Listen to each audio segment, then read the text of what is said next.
boa noite, bom dia e boa tarde para todas as pessoas que estão e que verão este vídeo, né? Bom, vou esperar que as pessoas irem entrando, né?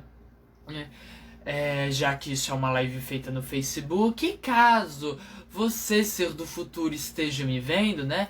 Então,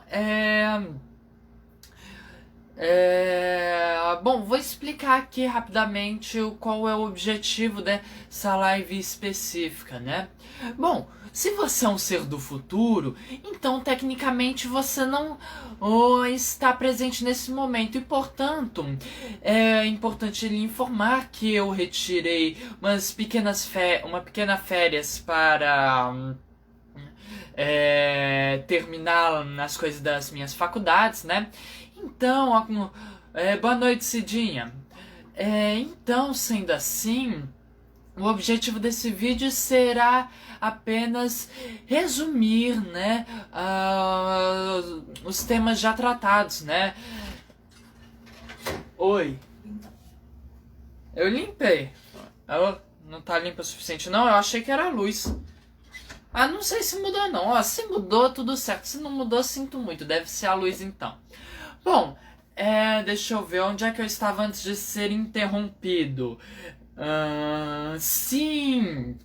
Então, isso aqui é uma live no Facebook. Sim, estava de férias. E agora vou retomando e decidi que o primeiro vídeo do ano seria um resumo dos vídeos do ano passado e início do ano retrasado, né?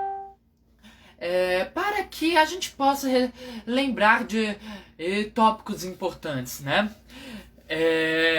Bom, então, enquanto eu estou esperando aqui, eu gostaria de explicar também que isso aqui, por ser uma live, há, por exemplo, interrupções como essa que não serão retiradas quando o vídeo for publicado, né? No Facebook. No Facebook é publicado, não sei, mas no Instagram e no YouTube, né? Deixa eu lembrar aqui o que mais. Sim, eu vou esquecer o que estou falando e também não vou cortar isso. Porque quando corta alguma coisa, pelo menos no Movie Maker, no Instagram fica tudo estranho, porque a tela fica pequenininha, sabe? Aí não tem muita graça. Olha, Cidinha, eu não sei como resolver isso, porque... assim, pelo menos pra mim é como eu estou me vendo, né? Então na minha cabeça todo mundo poderia estar me vendo. Então eu não sei o que poderia fazer você não me ver, né? Boa noite, Joel. Bom, então deixa eu lembrar. Além disso, não tô me lembrando de mais nada. Já deu uns 3 minutos. Acho que esperar mais uns 2 minutos dá tempo suficiente de mais pessoas chegarem, né? Mas eu não tenho paciência para esperar 2 minutos. Muito tempo sem fazer nada, né? Então eu vou começar, né? Porque afinal de contas Hã? Cidinha, não sei se você consegue ver os comentários também, né? Mas minha mãe tá falando que ela tá conseguindo ver, né?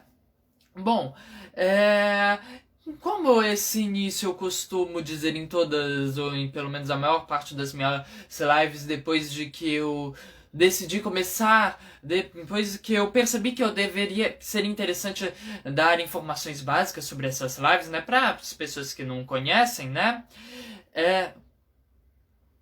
Bom. Então, nesse caso, eu acho que eu já posso ir contando mesmo que não tenha muitas pessoas, né? Bom, gente, para começar, como eu já disse, e, né, várias vezes, o meu objetivo com essas lives é contar a história do Brasil e a história da capoeira contextualizada na história do Brasil. Ou seria a história do Brasil contextualizada na história da capoeira. Pode ser os dois, depende da sua interpretação, né? Bom, e eu faço isso através das músicas de capoeira, principalmente porque eu acredito que...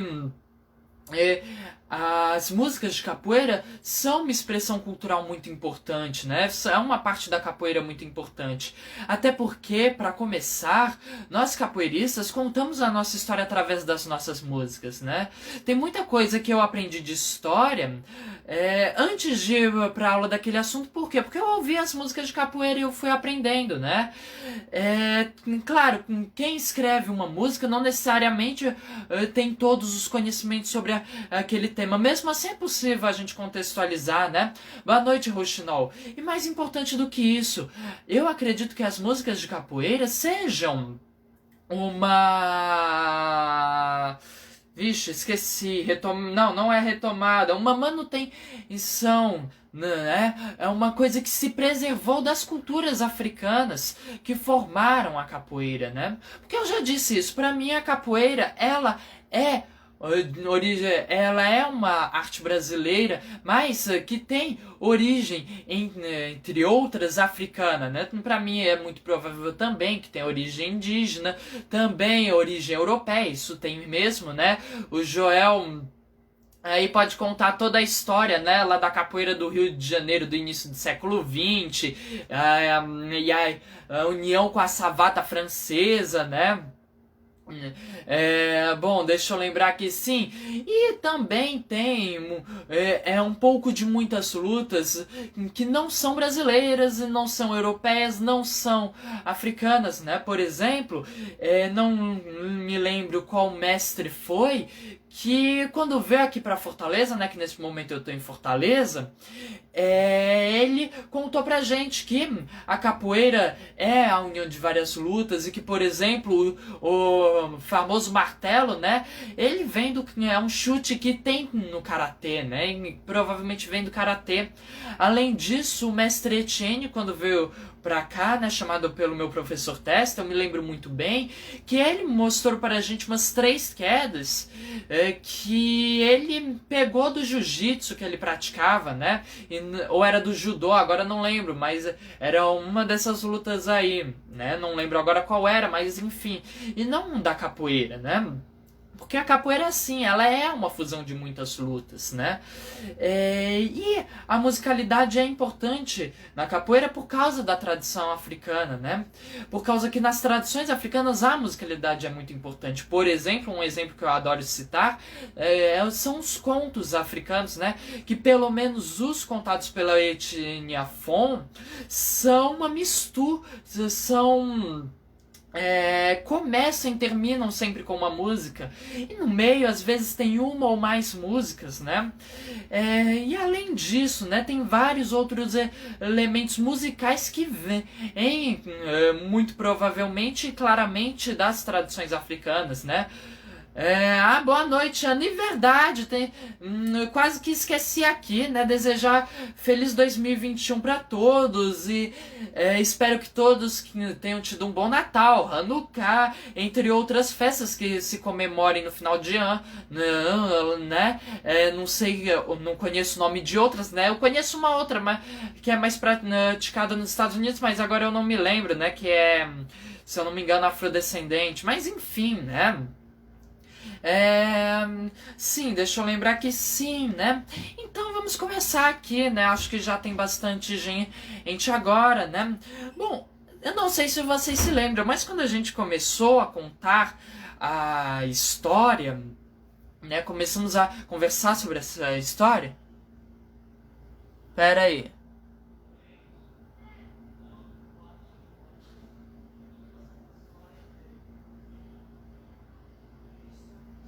Ó, o Joel tá colocando aqui, né? Boa noite, Marisadea. Mas cuidado é bom ter ao buscar conhecimento, separando A e B de quem pertencimento. Mestre bom não nasce feito, não se cria em um dia, para ter o meu respeito só os da galanteria, né? Joel, de quem que é isso aí? Bom, sim, deixa eu lembrar que sim. Quando a gente começou essa conversa, né, nós começamos lá na queda de Constantinopla em 1453, né? Porque como a gente conversou, quando Constantinopla caiu, fechando o comércio das especiarias,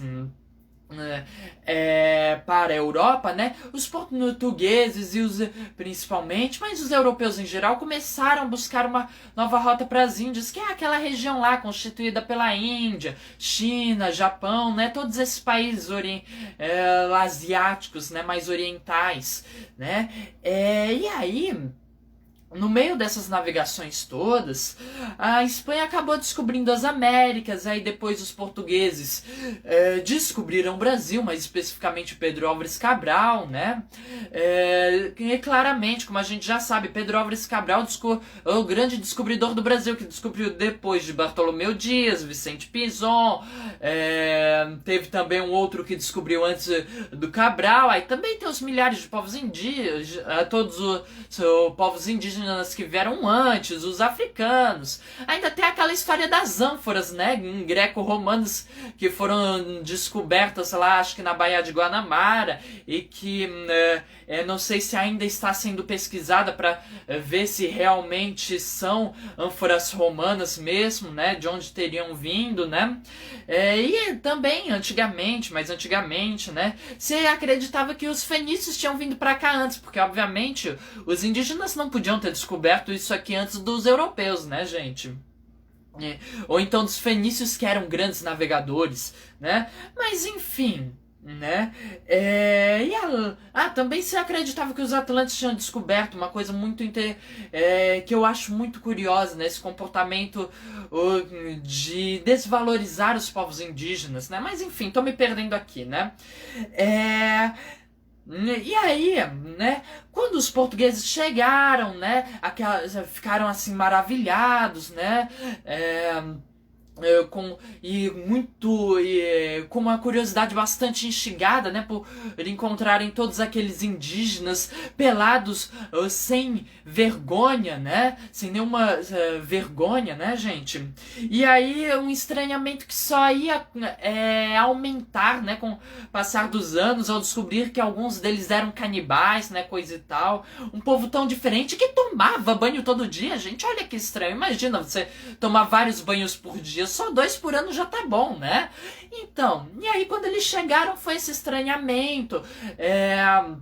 Os portugueses, a tripulação de Cabral lá festejou com os índios, né, coisa e tal, voltaram, seguiram a rota para as Índias, e aí, bom, né, 30 anos negociando mais ou menos com os indígenas, né, dando coisas que eles achavam inúteis, tipo espelhos, pentes, machados de ferro, né, e que os indígenas consideravam muito mais preciosos que uma madeira, aí quem se importa para árvore, né?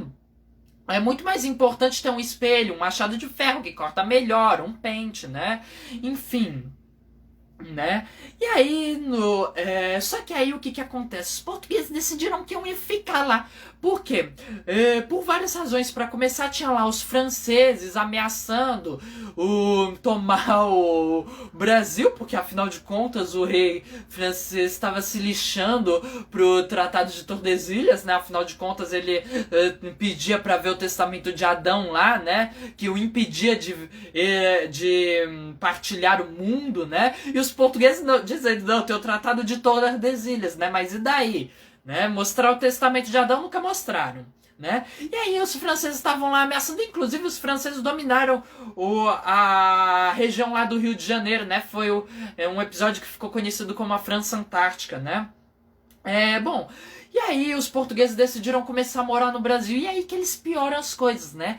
Porque o que acontece? Se uma coisa é um navio chegar, dar algumas coisas para os indígenas cortarem a madeira e o navio ir embora. Outra coisa é os portugueses quererem ficar, né?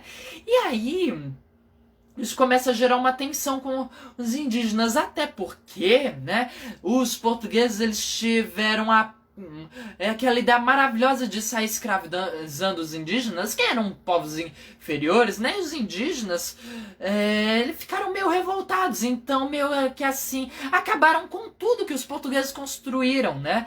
Quer dizer, quase destruíram lá a capitania de São Vicente, que sobrevivia basicamente do comércio de escravos, e quase destruíram também acho que era Duarte Coelho construiu lá em Pernambuco, né?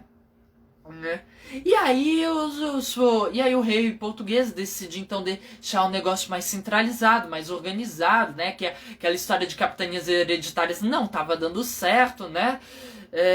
Por razões meio óbvias, tipo, uma coisa é você pegar e fazer numa ilhazinha lá da África, dividir a ilha em lotes de terra e dar pra cada um cuidar, né? Outra coisa é você querer que pessoas dizem que uma única pessoa tenha capital suficiente para desenvolver um lote de terra maior que Portugal, né? Onde só se sabia onde começava, porque onde terminava mesmo ninguém sabia, né? Então meio que assim não deu muito certo, então ele chamou, então o Tomé de Souza veio, começou o governo geral, né? E aí aquela corrupção maravilhosa, né? Inclusive tem uma história de que o Salvador foi construída sob o regime de empreiteira, né? E a muralha de Salvador depois da construção caiu, né? Mas afinal de contas, né? Um azar do destino, né? Claramente não foi culpa das pessoas que construíram, né? Mas enfim, E aí, né, essa palhaçada toda, e como é que fica? Quem é que vai produzir a cana-de-açúcar, né? Porque a cana-de-açúcar foi o que os portugueses decidiram que iam começar a produzir aqui no Brasil, né? Os indígenas meio que não era muito aconselhável ficar escravizando eles. Inclusive, o capitão donatário de Pernambuco, que eu acho que se chamava Duarte Couto, ele proibiu os colonos dele de ficarem escravizando os indígenas, né? Não que tenha adiantado muito, porque os vizinhos escravizavam os indígenas, então eles não ligavam, né? Se o Duarte Coelho proibiu ou não. Mas enfim. Então, por causa disso, começou-se a trazer uma mão de obra digamos que mais segura, né, que não vai conseguir expulsar eles do Brasil. Quem? Os africanos, que além de tudo tinham um porte mais atlético, eram mais afeitos ao trabalho na lavoura que os indígenas, né? Não que os indígenas não plantassem, né? Mas eles não plantavam cana-de-açúcar, eles não plantavam coisas que eles não iriam consumir, né? Não iam plantar coisas para uma outra pessoa vender, né? E além disso, os africanos tinham um maior convívio com os europeus, e eles também estavam e também, como era parte da cultura africana a escravidão, diferentemente da cultura indígena, que foi uma coisa introduzida só em 1500 com a chegada dos portugueses, né, por alguns degredados só, né, por alguns povos apenas. Então acabava que se tornou um negócio melhor. E além disso, era muito melhor pro rei o que ficasse indo e voltando dos portos africanos com escravos, né? Era muito mais lucrativo para o rei, né? Então acabou se trocando a mão de obra, né? A principal passa a ser a mão de obra escrava africana. E os africanos, né? O que vai acontecer com eles, né? Eles vão trabalhar inicialmente lá nas lavouras. Sim, deixando claro, quando eu digo que foi substituída, é só como principal, porque continuou se sendo utilizada a mão de obra escrava indígena, né? Porque se não fosse utilizada, o Marquês de Pombal não teria sentido a necessidade de proibir ela, né? E que mesmo assim eu tenho certeza que continuou sendo usado, porque se até na época da ditadura militar indígenas estavam sendo escravizados, né? E se até hoje os indígenas ainda têm que lutar, né? Então com certeza com essa proibição não valeu de muita coisa não, né? Isso é pelo menos o que eu acredito. Não é baseado em nenhum fato numérico. Bom, e além disso, né, então esses escravos de diversas etnias, né, que na verdade a gente nem tem noção de quantas etnias foram trazidas para o Brasil, porque nos documentos, né, quando se constava.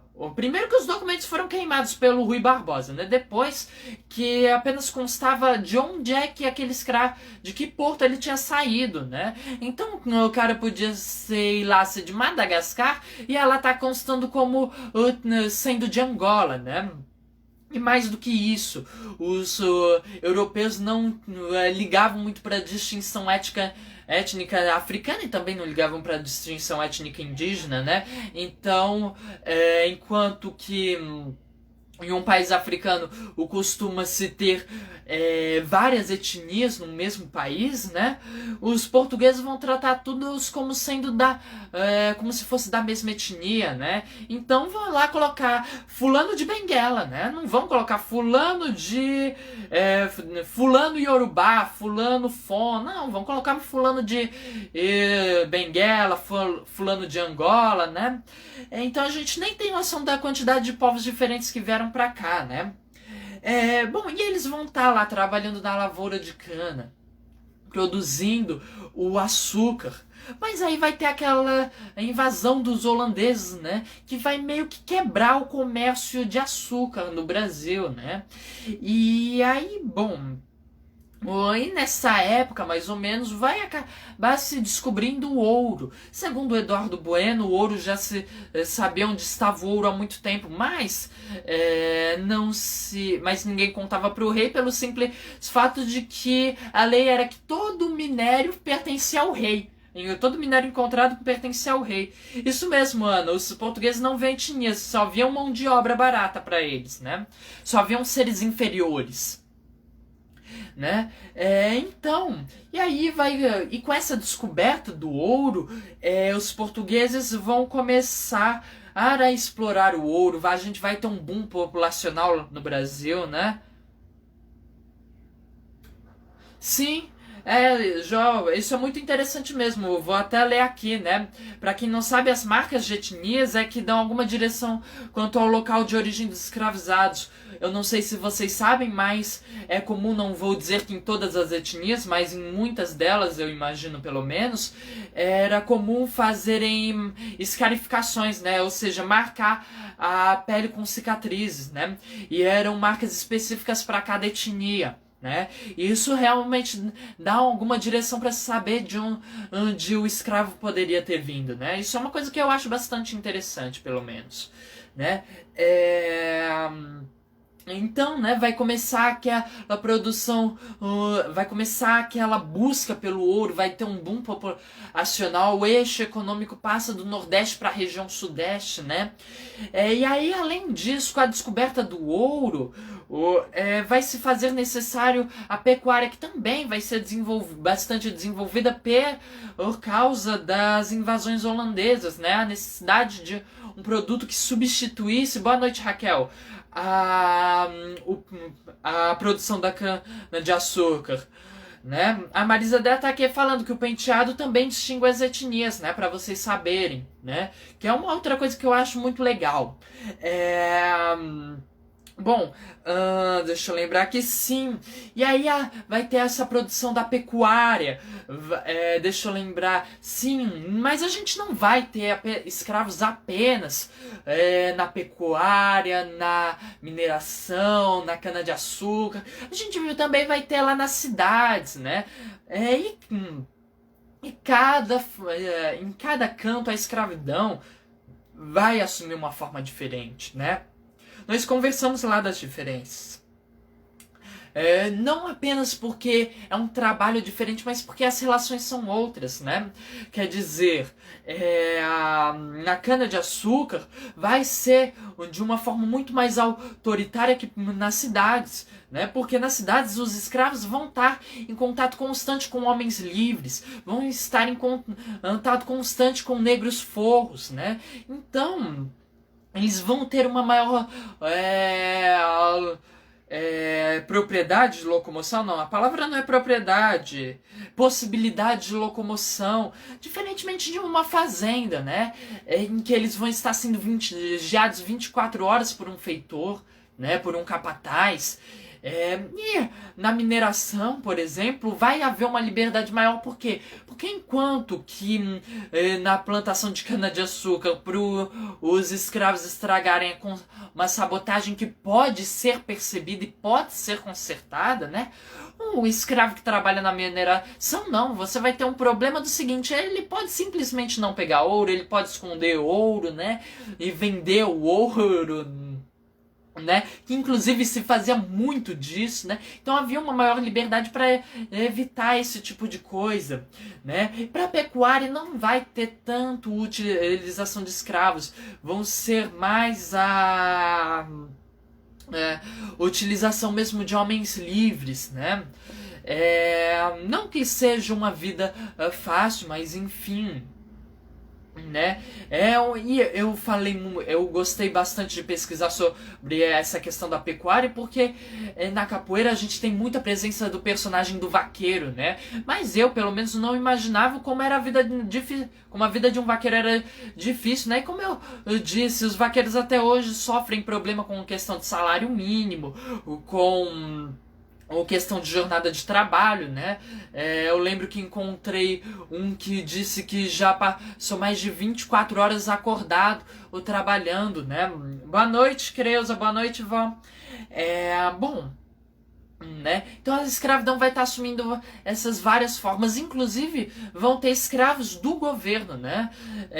Vai acontecer essa escravidão de uma maneira meio que acidental, né? Não foi algo planejado, mas vai acontecendo, né? Depois que os jesuítas perderam seus bens, né? Porque os jesuítas tinham escravos africanos, né? Uma coisa que as pessoas amam, que as pessoas que detêm essa informação amam não divulgar, né?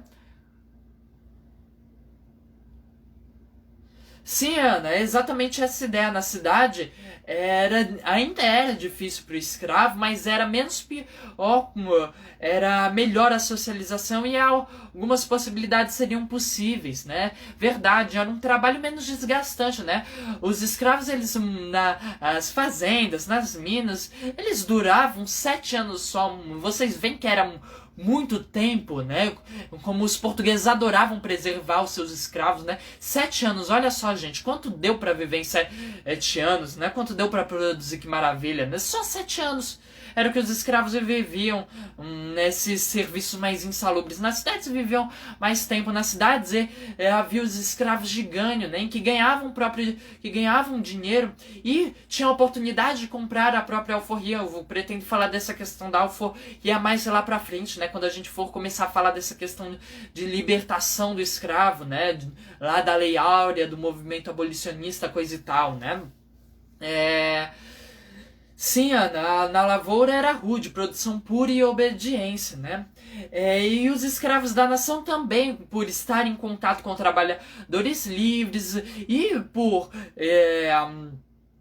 vários outros fatores, inclusive o apadrinhamento do imperador, né? E eu creio que do rei Dom João VI era uma vida muito diferente, inclusive, né? Eles também estavam muito em contato com prisioneiros, tipo os capoeiras, né? Tipo os vadios que eram mandados para trabalhar em, por exemplo, a fábrica de ferro de São João do Ipanema, né?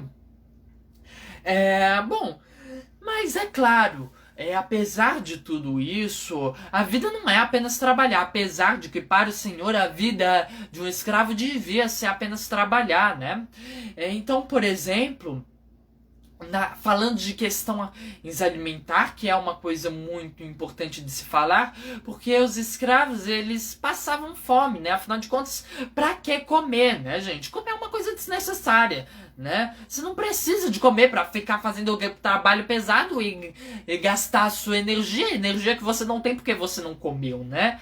E era uma comida de uma qualidade nutricional muito pobre, né? Tem inclusive não lembro agora se era um cronista, se era um pintor, mas enfim, um desses viajantes europeus que veio pra cá, inclusive que ele era alemão, que escreveu mais ou menos o seguinte: não faço a mínima ideia como é que esses escravos conseguem trabalhar tanto com uma alimentação tão ruim, né? Porque se fosse um alemão, o cara não aguentava, o cara morria, né? E apesar de que os escravos morriam realmente de trabalhar, né? Muitos ficavam doentes, né? E aí eu até aproveitei para abordar uma questão muito interessante, que é a questão do cajueiro, que é uma planta muito mencionada na capoeira, né? Para quem quiser, né, o Joel tá indicando uma bibliografia aqui, né, do Leila Mezan Algrante, O Feitor Ausente, e que é sobre os escravizados de Gânea. Eu vou ler, inclusive, eu achei interessante, vou procurar depois, inclusive, para ler, né. Pode ser essa aí, von Martius ou Humboldt, pode ser, eu não lembro qual que era o nome, né. Eu lembro que devia ser um alemão, mas tá lá no vídeo que eu fiz sobre isso. Não, eu não acho que seja o Hans Staden, não, pai. Bom, então, nessa vida, né, que além de ter uma alimentação péssima, para evitar as rebeliões, as revoltas, né, a vagabundagem, também os portugueses desenvolveram várias técnicas de tortura, né, para conter os escravos, né? A mais conhecida de todas era a política da chibatada, né? Você prender o escravo nu num tronco e açoitar ele, né? O que é uma coisa muito cruel, na minha opinião, né?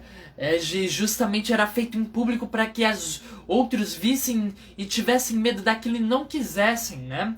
Uma prática feita nos navios negreiros, sobre os quais a gente também conversou, eu só esqueci de falar, né? Que daquela viagem horrorosa, com condições um tanto quanto parecidas, né? Porque tinha que trabalhar, alimentação péssima,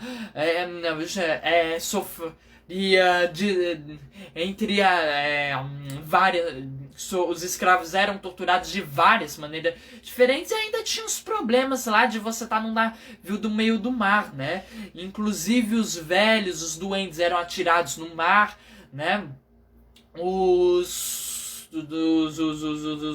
Durante um período sobre o qual a gente vai conversar novamente, né, que é do período da Lei Bill Aberdeen, vão ser atirados escravos no mar também, né? Enfim, né? Eu acabei esquecendo de falar, mas lembrei agora, né? E além do açoite, também se tinha outras. Tinha, por exemplo, uma coisa de um nome muito bonitinho, chamado Anjinhos, que o objetivo dele era esmagar os dedões, né? Se prendia um escravo no tronco e deixava ele lá sem comer e sem beber, né? Era muito... Se tinha uma prática um tanto quanto comum lá, mais na região sul, de prender o escravo no formigueiro, né? Entre várias outras. Eu poderia literalmente passar talvez até o final da noite falando de várias torturas que eram praticadas, né? Mas eu creio que eu já fiz um vídeo sobre isso, então... E isso é só um resumo, né? Então eu creio que não seja necessário. Mas enfim, todas essas questões mais o desejo de não ser escravo, vão motivar o escravo a resistir de várias formas, né? Para começar, por conta da dominação religiosa, né? Porque além dessas torturas físicas, os escravos também eram torturados psicologicamente. E as religiões deles eram tidas como inferiores, né? Então uma das formas vai ser o sincretismo, né? Vai ser associar, por exemplo, Iemanjá com, acho que, Nossa Senhora da Conceição. Vai ser associar Ogum com São Jorge. Vai se associar Oxóssi com São Sebastião, né? Entre várias outras associações que vão ser feitas, né? Vai ser também, por exemplo, roubar, né? Cometer roubo, que pra mim não é roubo, não é. Você não rouba, você não pode roubar aquilo que é seu, né? Então, uma vez que o escravo tá produzindo, ele quer pegar e vender, eu não vejo qual o problema nisso, né? Já que aquilo não estaria ali se ele não tivesse produzido, né? E além disso, ou então roubar comida, né? Roubar comida não devia ser considerado roubo, né? Mas enfim, além do roubo, também se comete, algumas vezes há escravos que cometiam assassinatos, né? Contra um feitor ou contra um senhor, né? Coisas que acontecem muitas vezes de forma espontânea que foi por causa daquele momento, uma coisa que a gente já conversou, né, sobre a complexidade disso. Né? Alguns consideram que o banzo e o suicídio sejam formas de resistência, né? Eu particularmente não acho, eu acho uma consequência terrível, né? Ah, claro, para quem não sabe, banzo era como se chamava depressão entre os escravos, né? Eu particularmente acho que é simplesmente uma consequência terrível das péssimas condições a que aquelas pessoas estavam submetidas, né? Deixa eu lembrar aqui outras. Sim, tinha a vadiagem, a maravilhosa vadiagem que eu adoro, né? Que era simplesmente de não fazer o que o cara tá mandando e pronto, né? Ficar por aí bebendo, fazendo nada, né? E além disso, sabotagem, outra coisa maravilhosa, né, de se fazer, né? Porque afinal de contas, por exemplo, para uma plantação de cana-de-açúcar, nada melhor do que soltar lá uma faísca no meio do canavial, ou quebrar uma engrenagem lá da moenda, né? Assim, né, sabotagem devia ser uma coisa muito satisfatória fazer, né? Sim, Ana, banzo é consequência da tristeza, né?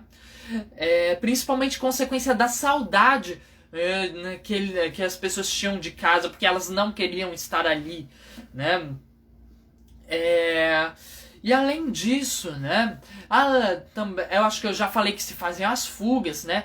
Poucas delas foram realmente coordenadas, né? Como por exemplo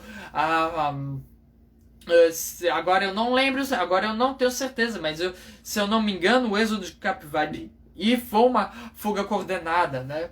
Agora eu não tô lembrando. Quem que exerce ter certeza aí, vê o vídeo que eu falei sobre o êxodo de Capivari, que eu tenho certeza que eu falo. Se eu não falo, nesse caso sinto muito, né? Agradeço se me inscrever para depois eu contar, né? Bom, e por exemplo, e quando fugia, né, muitas vezes fugia para a cidade mesmo, onde você não ia, onde você dificilmente ia encontrar, porque era praticamente achar uma agulha num palheiro. Às vezes fugia para a fazenda de um outro senhor, né, porque aquele senhor era mais benevolente, né, para com seus escravos, né. Às vezes fugia, né. Algumas vezes eles fugiam para o meio do mato e formavam um acampamento que foi chamado de quilombo, né? Ou fugiam então para um outro quilombo, né? Falando nisso, eu tenho 90% de certeza que o êxodo de Capivari foi uma fuga planejada assim porque fugiu, porque o objetivo era chegar em um quilombo, né? E se você quer chegar em um quilombo é necessário saber a localização dele previamente, né? Então isso exige uma certa preparação, né? E aí, para falar dos quilombos, né, a gente conversou sobre como era um quilombo, como se organizava um quilombo, como as coisas funcionavam dentro de um quilombo, ou através de conversas sobre vários quilombos, né? A gente conversou sobre o quilombo do Calunga, do Buraco do Tatu, Mariaconga, né? A gente também conversou um pouco sobre a situação das pessoas de sexo feminino dentro desse mundo todo, né? A gente falou lá como a gente usou para exemplificar a famosa escrava Anastácia, né? E a outra tão famosa quanto, creio eu, que é a Chica da Silva, né? E falamos da mais famosa de todas, pelo menos entre os capoeiristas, a Grande Aidê, né? E a história de Camugere, que é uma história assim bem de certa forma misteriosa, né? Porque a gente não sabe nem se Camugere existiu, né? E é claro, depois falamos do grande quilombo dos Palmares, né? Um quilombo assim magnífico que durou acho que 100 anos ou um pouco mais, né? Conversamos sobre os governantes de Palmares, né? Pelo menos conversei sobre tudo que eu encontrei sobre todos, né? Que não são exatamente muitos, né? A gente conversou sobre a mãe de Zumbi, que agora não me lembro o nome.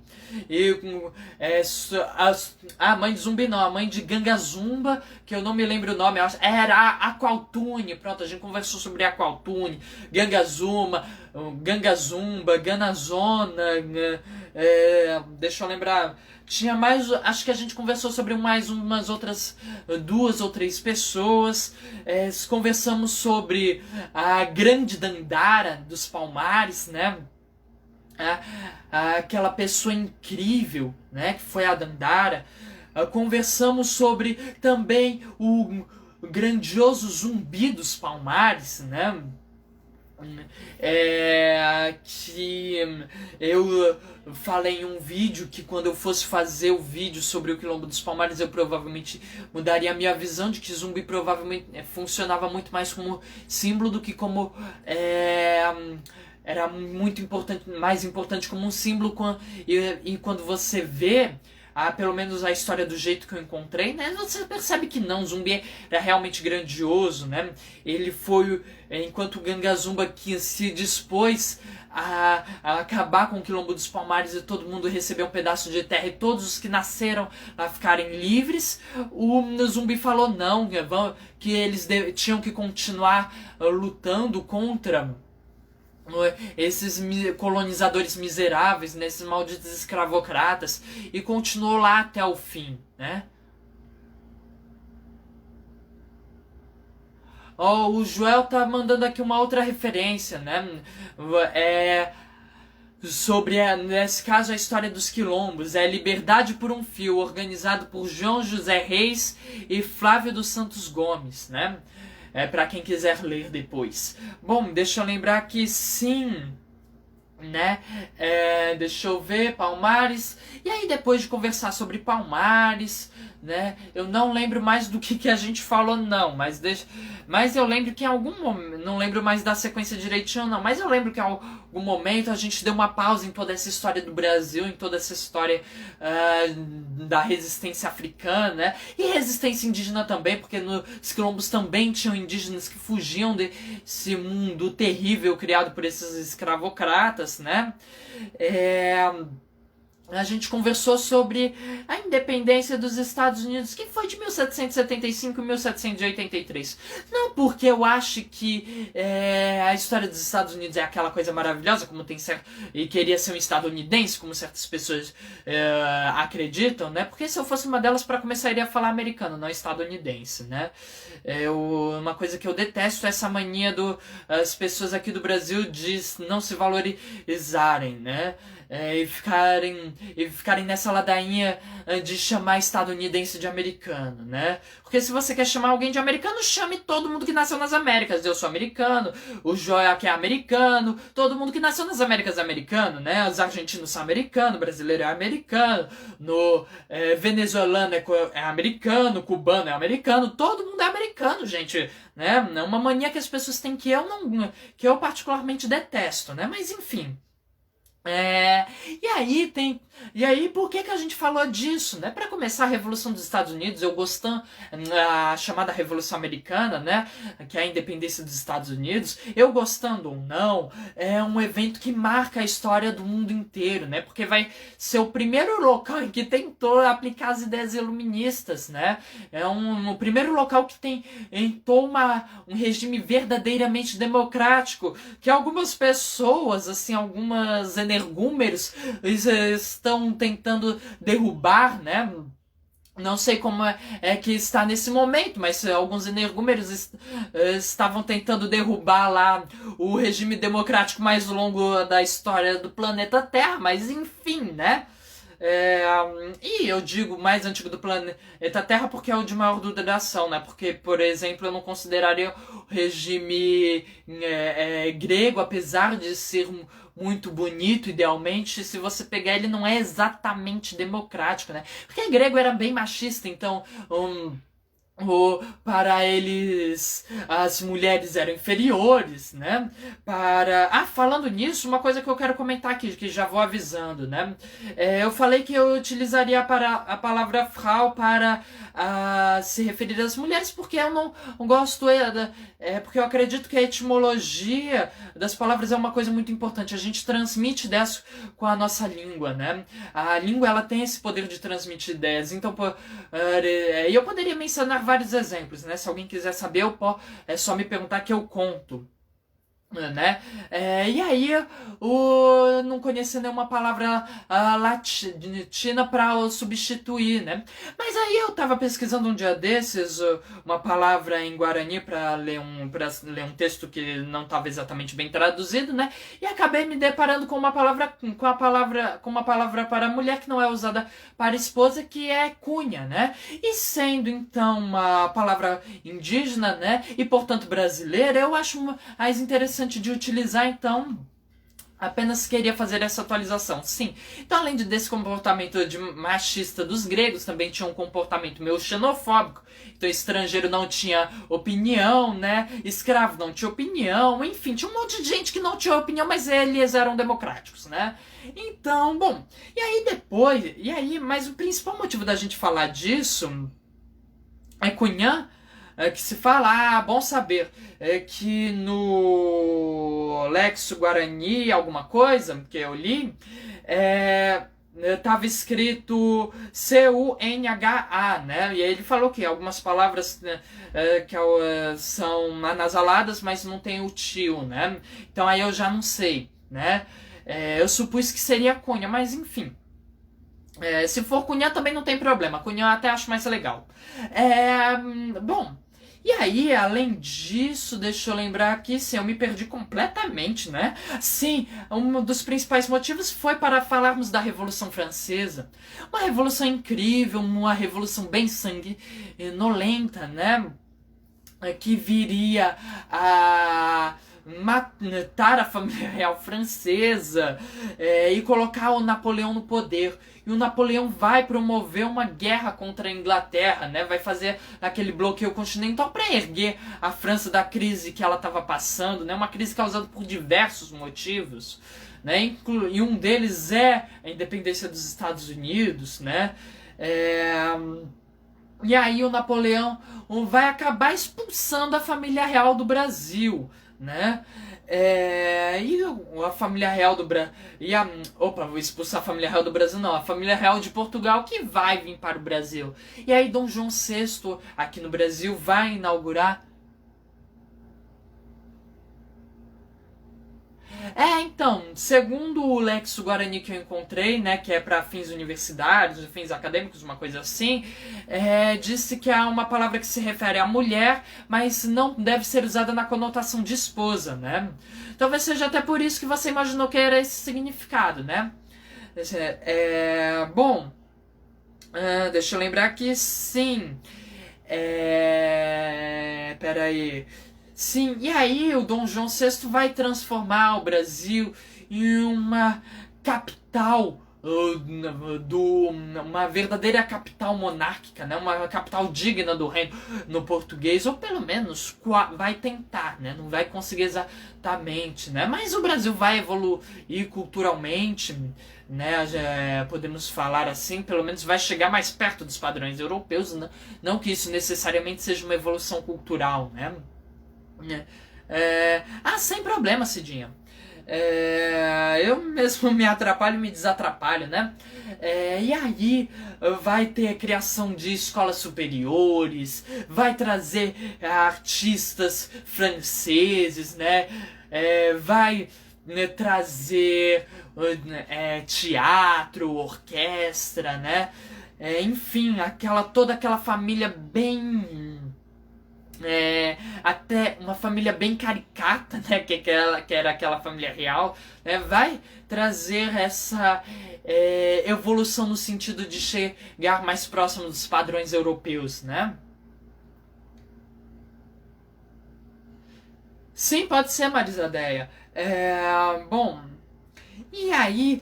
Só que aí os portugueses vão chegar em um ponto que eles não querem mais isso, né? E vão começar a exigir o retorno de Dom João VI para Portugal. E aí ele vai voltar e deixar seu filho, Dom Pedro I, né? E foi nesse momento que eu me lembro que a gente parou. Se não foi alguém, por favor, me avise, né? Mas eu tenho certeza que foi nesse momento que a gente parou. Bom, a gente já deve estar uns 48 minutos aí conversando, né? Então eu acho que conversar sobre o que vai acontecer a seguir, que todo mundo já deve saber, que é a independência do Brasil, né? é bom a gente deixar para a próxima semana, né? Então, nesse caso, até a próxima semana, na qual a gente vai continuar nossa conversa. Peraí, não sei se vocês ainda estão aqui.